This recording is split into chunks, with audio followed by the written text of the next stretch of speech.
Hello दोस्तों, तो कैसे हैं आप सब लोग। दोस्तों, आज मैं आपके लिए एक फेरी टेल मूवी लेकर आया हूं और फेरी टेल्स तो हमेशा से ही इंटरेस्टिंग होती हैं। आज की मूवी की कहानी भी बहुत ज़्यादा इंटरेस्टिंग है। मूवी शुरू होती है तो हम एक हैंडसम प्रिंस को देखते हैं। उसे खूबसूरती बहुत ज़्यादा पसंद है, इस वजह से उसने अपने महल को भी बहुत ज़्यादा शानदार और अट्रैक्टिव बना रखा है। वो अपने महल में खूबसूरत लड़कियों को दावत दिया करता था। एक रात प्रिंस के महल में पार्टी जारी थी कि बहुत तेज तूफान आ जाता है। एक बूढ़ी औरत बाहर तूफान में होती है तो वो बचने के लिए महल में चली जाती है। शहजादे को खूबसूरत लड़कियां पसंद थीं और वो औरत बूढ़ी होने की वजह से शक्ल और सूरत में कुछ खास नहीं थी, इसलिए वो शहजादे को पसंद भी नहीं आती। वो प्रिंस से बात करती है और उसके ऑनर में एक गुलाब का फूल गिफ्ट करती है, तो प्रिंस उसकी रिस्पेक्ट नहीं करता और उसे कहता है कि तुम बदसूरत हो, बुढ़िया हो, मुझे तुम्हारी शक्ल अच्छी नहीं लगी। वो उस बूढ़ी औरत का बहुत ज्यादा मजाक उड़ाता है और जोर जोर से सबके सामने हंसता है। वो सबके सामने उस बूढ़ी औरत की बेइज्जती करके उस फ्लावर को फेंक देता है। बुढ़िया उसे कहती है कि खूबसूरती कभी भी इंसान के चेहरे पर नहीं होती, वो इंसान के अंदर होती है। लेकिन प्रिंस उसकी किसी बात पर गौर नहीं करता और हंसता रहता है। फिर यहाँ एक अजीब वाक़या होता है कि देखते ही देखते वो बूढ़ी औरत एक खूबसूरत लड़की में बदल जाती है। असल में ये जादूगरनी होती है जो एक बुढ़िया के रूम में आती है ताकि प्रिंस को आजमा सके। इससे समझ आ जाती है कि प्रिंस के दिल में प्यार नाम की कोई चीज नहीं है, इसलिए वो अपने जादू से उसे बीस्ट यानी जानवर बना देती है। प्रिंस अब बहुत ज्यादा भद्दा नजर आ रहा था, इसलिए वो परेशान हो जाता है। उससे रिक्वेस्ट करता है कि ऐसा ना करे, लेकिन वो उसे बीस्ट बना देती है। जादूगरनी की ऐसा करने की वजह से आहिस्ता आहिस्ता लोग प्रिंस को भूल जाते हैं और यहाँ में ये पता चलता है कि जादूगरनी ने शहजादे को ये फूल दिया था वो कोई आम फूल नहीं था, बल्कि एक जादुई फूल था। ये फूल एक्सेप्ट ना करने की वजह से उस जादूगरनी ने कर्ज दे दिया। अब ये कर्ज तब खत्म होगा जब उसकी आखिरी पत्ती यानी पेटल गिरने से पहले शहजादे को किसी से प्यार हो जाए और वो लड़की भी उस प्रिंस से प्यार करने लगे। अगर आखिरी पत्ती गिरने से पहले किसी ने शहजादे से प्यार ना किया तो वो कभी भी इंसान नहीं बन पाएगा और हमेशा के लिए बीस्ट ही बना रहेगा। काफी साल गुजर जाते हैं और कोई भी महल में नहीं आता। प्रिंस अब महल में अकेला था, इसलिए महल की रौनकें भी खत्म हो जाती हैं।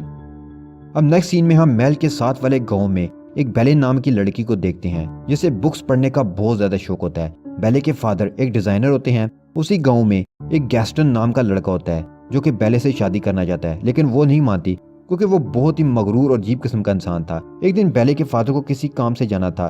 जिस रास्ते से वो जा रहे थे वो जंगल से गुजरता है। रास्ते में उसके फादर देखते हैं कि आग लगी होती है। वो मुड़ जाते हैं और एक दूसरे रास्ते से चले जाते हैं। वो घोड़े पर सवार होकर आगे जाते हैं। वो कुछ भेड़ियों को देखते हैं जो उनके पीछे लग जाते हैं। वो अपनी जान बचाते हुए भागते हैं। वो बीस्ट के महल के पास आ जाते हैं। वो जब अंदर जाते हैं तो देखते हैं कि महल में कोई नजर नहीं आ रहा, लेकिन कैंडल्स भी जल रही हैं। वो देखते हैं कि मेज पर खाना भी रखा हुआ था। बेले के फादर को भूख लगी होती है और वो खाना खाना शुरू कर देते हैं। अब यहाँ कहानी में एक नया ट्विस्ट आता है। मेज पर रखा हुआ कप बेले के फादर से बातें करना शुरू कर देता है। बेले के फादर को लगता है कि यहाँ कोई घोस्ट है जो उन्हें तंग कर रहा है। मैं तुमसे नहीं डरता, ये कहकर वो वहां से भाग जाते हैं। अब यहाँ सवाल ये पैदा होता है कि वो कप कैसे बोल पाया। बात असल में ये है कि जादूगरनी के जादू की वजह से महल के सब इंसान चीजों में बदल गए थे।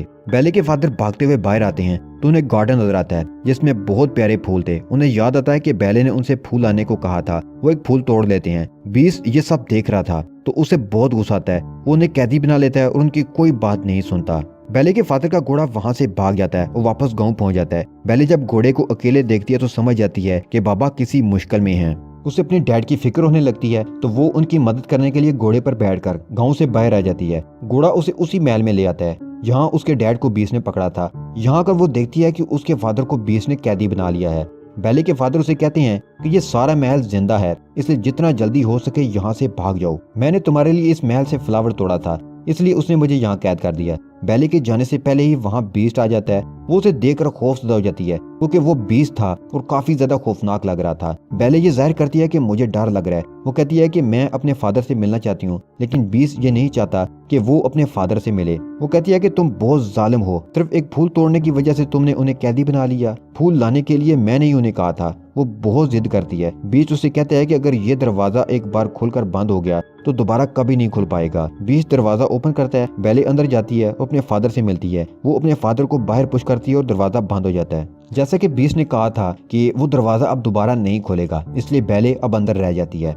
अब बीस्ट बेले के फादर को आजाद कर देता है। बीस्ट की गैर मौजूदगी में घड़ी और कैंडल स्टैंड बेले के पास जाते हैं। असल में ये इंसान ही थे जो कर्ज की वजह से चीजों में बदल गए थे। ये चीजें भी इंसानों की तरह बात कर सकती हैं, सुन सकती हैं और चल सकती थी। वो बेले को आजाद कर देते हैं और कहती हैं कि हमारे साथ आओ, हम तुम्हें रहने के लिए एक अलग कमरा देंगे क्योंकि वो समझ जाते हैं कि बेले ही वही लड़की है जिसकी वजह से हम कर्ज से आज़ाद हो सकते हैं।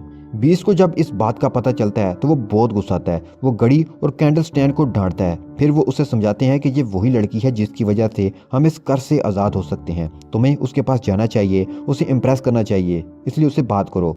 वो सब उसे कहते हैं कि तुम्हें उसे खाने पर बुलाना चाहिए। वो गुस्सा करता है कि मैं एक चोर की बेटी के साथ बात करूं और उसके साथ डिनर करूं। ऐसा मुमकिन नहीं हो सकता। जब सारे लोग जिद करते हैं तो उसे मानना ही पड़ता है। बीस्ट उसके पास जाता है और कहता है कि तुम मेरे साथ खाना खाओ, लेकिन उसे कोई रिक्वेस्ट ना समझना। बेले से कहती है कि पहले तुमने मेरे फादर को कैदी बनाया, फिर मुझे, और अब तुम मेरे साथ खाना खाना चाहते हो। क्या तुम पागल हो गए हो?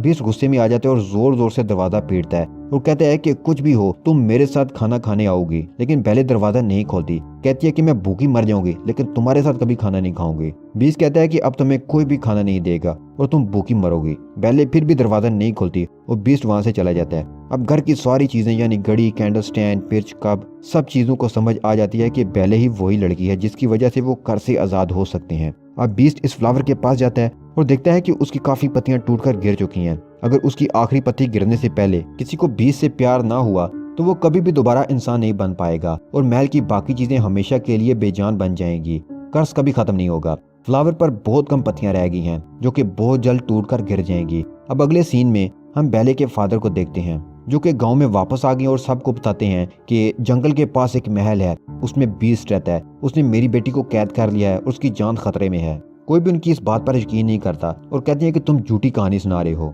गैस्टन और उसका एक साथी बेले के फादर की मदद के लिए राजी हो जाते हैं और जंगल की तरफ निकल जाते हैं। बेले के फादर जिस रास्ते पर गए थे वो उन्हें नहीं मिलता। इस बात पर गैस्टन को काफी गुस्सा आता है। गैस्टन कहता है कि क्या तुम पागल हो गए हो? यहाँ ना कोई महल है और ना कोई बीस्ट। उसे ये भी कहता है कि मैं तुम्हारी बेटी से प्यार करता हूँ और उससे शादी भी करूंगा। बेले के फादर कहते हैं कि तुम्हारी ये ख्वाहिश कभी पूरी नहीं होगी। ये बात सुनकर गैस्टन को काफी ज्यादा गुस्सा आता है और वो उनके हाथ मुंह बांधकर उन्हें एक दरख्त के नीचे बांधकर मरने के लिए छोड़कर चला जाता है। फिर हम एक लेडी को देखते हैं जिसका नाम अगाथा है। उसके गांव वालों ने उसे निकाल दिया था। वो बेले के फादर की जान बचा लेती है, उन्हें आजाद कर देती है। अब महल में हम बेले को देखते हैं जो इस फ्लावर के पास आ जाती है। इससे पहले कि वो फ्लावर को हाथ लगाती, बीस्ट वहां आ जाता है और बीस्ट उसे कहता है कि तुम्हें अंदाजा नहीं कि तुम क्या करने वाली थी, हम सब के सब मारे जाते। वो गुस्से में बेले को कहता है कि यहाँ से चली जाओ। वो रोते हुए वहां से चली जाती है। बेले घोड़े पर सवार होकर जंगल से गुजर रही होती है तो भेड़िए उसे घेर लेते हैं। इससे पहले कि वो भेड़िए बेले को नुकसान पहुंचाते, वहां बीस्ट आ जाता है और वो उनका मुकाबला करता है। वो इन सबको मारकर भगा देता है लेकिन खुद इंजर्ड हो जाता है। बेले वहां से घोड़े पर बैठकर जाने वाली होती है लेकिन वो देखती है कि बीस्ट जमीन पर गिर चुका है और वो काफी ज्यादा इंजर्ड है। बेले की जान उसने बचाई इसलिए वो जाने के बजाय उसकी मदद करती है। वो कहती है कि मैं तुम्हें उठा नहीं सकती इसलिए तुम्हें हिम्मत करके खुद ही उठना होगा। बीस्ट खड़ा हो जाता है और वो उसे अपने साथ बिठाकर महल में ले आती है। बेले दोबारा उसी महल में आ गई थी। सारी चीजें उसे देखकर बहुत खुश हो गई। जाहिर बात है कि वो सब के सब ये चाहते थे कि बेले और बीस्ट एक दूसरे से प्यार करने लगे और उनका कर्ज खत्म हो और वो वापस इंसान बन सकें। वो बेले को असल कहानी नहीं बताते, बस इतना बताते हैं कि जब इस फ्लावर की आखिरी पत्ती गिरेगी तब हम सब बेजान हो जाएंगे और बीस्ट हमेशा के लिए बीस्ट रहेगा। बेले बीस्ट को बैंडेज लगाती है। बेले जब बीस्ट के पास होती है तो वो एक शेर पढ़ती है क्योंकि बेले को किताबें, कहानियां और पोइट्री पढ़ने का बहुत शौक था। इस शेर को बीस्ट मुकम्मल करता है। ये बात बेले को काफी हैरान कर देती है। बेले से पूछिए कि क्या तुम्हें भी पोइट्री में इंटरेस्ट है?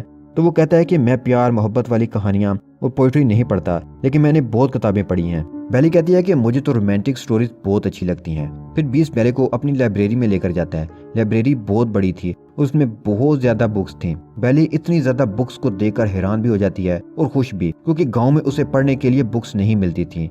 बीस्ट उसे कहता है कि तुम चाहो तो हमारे साथ यहाँ रह सकती हो। ये सुनकर बेले खुश हो जाती है। इस तरह वक्त गुजरने के साथ साथ वो एक दूसरे के साथ टाइम स्पेंड करते हैं। दोनों को एक दूसरे की पसंद नापसंद का पता चल जाता है। इकट्ठा खाना खाते हैं, बातें करते हैं। फिर बीस्ट बेले को एक जादुई बुक दिखाता है। कहता है कि ये मुझे एक जादूगरनी ने दी थी। इस बुक की मदद से हम अपनी जिंदगी के किसी भी हिस्से को देख सकते हैं, यानी टाइम ट्रैवल कर सकते हैं। बेले अपनी जिंदगी के उस हिस्से में जाना चाहती है जब उसने अपनी मॉम को आखिरी बार देखा था। बेले जब उस टाइम में जाती है तो देखती है कि उसकी मॉम को एक इन्फेक्शन हो गया था। वो उसके फादर को कहती है कि मेरी बेटी को लेकर हमेशा के लिए चले जाओ, कहीं ये इन्फेक्शन भी उसे ना हो जाए। ये बात बेले को काफी ज्यादा सैड कर देती है। फिर वो अपने प्रेजेंट टाइम में वापस आ जाते हैं। कैंडल स्टैंड बीस्ट को कहता है कि वो बेले से अपने प्यार का इजहार करे लेकिन वो नहीं मानता। वो सारी चीजें मिलकर बीस्ट को एग्री करती हैं और फिर बेले को तैयार करते हैं। बेले को डांस करना बहुत अच्छा लगता है इसलिए वो दोनों डांस करना शुरू कर देते हैं। अगले सीन में हम देखते हैं कि बेल के फादर गांव में वापस आ गए हैं। वो सबको बताते हैं कि गैस्टन ने उन्हें जंगल में बांध दिया था ताकि भेड़िए खा जाएं। उनके साथ अगैथा भी होती है। गैस्टन इस बात को कबूल नहीं करता और मुकर जाता है। वो कहता है कि इन पे शैतानी साया है, ये पागल हो गया है। वो ये भी कहता है कि अगाथा की गवाही इंपॉर्टेंस नहीं रखती क्योंकि वो पहले गांव से निकाली जा चुकी है। यहाँ गैस्टन का साथी भी मुकर जाता है। वो कहता है कि गैस्टन जो भी कह रहा है ठीक कह रहा है, इसलिए गांव वाले गैस्टन की साइड लेते हैं और बेले के फादर को पकड़ लेते हैं। अब हम महल में बेले और बीस्ट को देखते हैं जो कि डांस कर रहे हैं और काफी एंजॉय कर रहे हैं। बीस्ट कहता है कि मैं इन फीलिंग्स को काफी एंजॉय कर रहा हूँ, मैं तो जैसे भूल ही गया था। बेले कहती है कि मेरे फादर ने मुझे डांस करना सिखाया है। बीस्ट पूछता है कि क्या तुम अपने फादर को मिस करती हो, तो वो कहती है कि हाँ बहुत ज्यादा। बीस्ट उसे एक जादुई मिरर दिखाता है जिसमें हम हर उस शख्स को देख सकते हैं जिसे हम देखना चाहते हैं। वो मिरर में अपने फादर को देखती है। गांव वालों ने उन्हें कैदी बना लिया। ये देखकर बेले परेशान हो जाती है। बीस्ट उसे कहता है कि तुम्हें अपने फादर के पास जाना चाहिए और साथ में वो उसे मिरर भी दे देता है और कहता है कि जब तुम्हें मेरी याद आए तो मेरी बदसूरत शक्ल को इस मिरर में देख सकती हो। बेले अपने फादर को बचाने गाँव में आ जाती है। महल में बीस्ट अकेला हो गया था। वो बेले को बहुत मिस करता था क्योंकि वो उसे बहुत ज्यादा प्यार करता था। बीस्ट उसके बाकी साथी काफी अपसेट हो जाते हैं क्योंकि बेले तो जा चुकी है, जिसकी वजह से अब उनका कर्ज कभी भी खत्म नहीं होगा और वो हमेशा ऐसे ही रहेंगे। बेले अपने गांव पहुंच जाती है और वो देखती है कि गांव वालों ने उसके फादर को कैदी बना लिया है। वो कहती है कि मेरे फादर जो कह रहे हैं ठीक कह रहे हैं। जंगल में एक महल है और उसमें एक बीस्ट रहता है। कोई भी उसकी बात का यकीन नहीं कर रहा था, तो वो उस जादुई मिरर में सबको बीस्ट दिखाती है। सब उसको देखकर खौफजदा हो जाते हैं। तो बेले कहती है कि तुम सबको डरने की जरूरत नहीं है, वो किसी को कोई नुकसान नहीं पहुंचाता, वो दिल का बहुत अच्छा है। गैस्टन को अंदाजा हो जाता है कि बेले उस बीस्ट से प्यार करती है, तो वो जेलस हो जाता है। वो गांव वालों को भड़काता है कि उसने बाप बेटी पर ब्लैक मैजिक कर दिया है, तो वो बेले को भी कैदी बना लेते हैं। फिर वो गांव वालों को उकसाता है कि हमें उस महल में जाना चाहिए और उस बीस्ट को मारना चाहिए, वरना वो गांव में आ जाएगा और हम सबको मार देगा।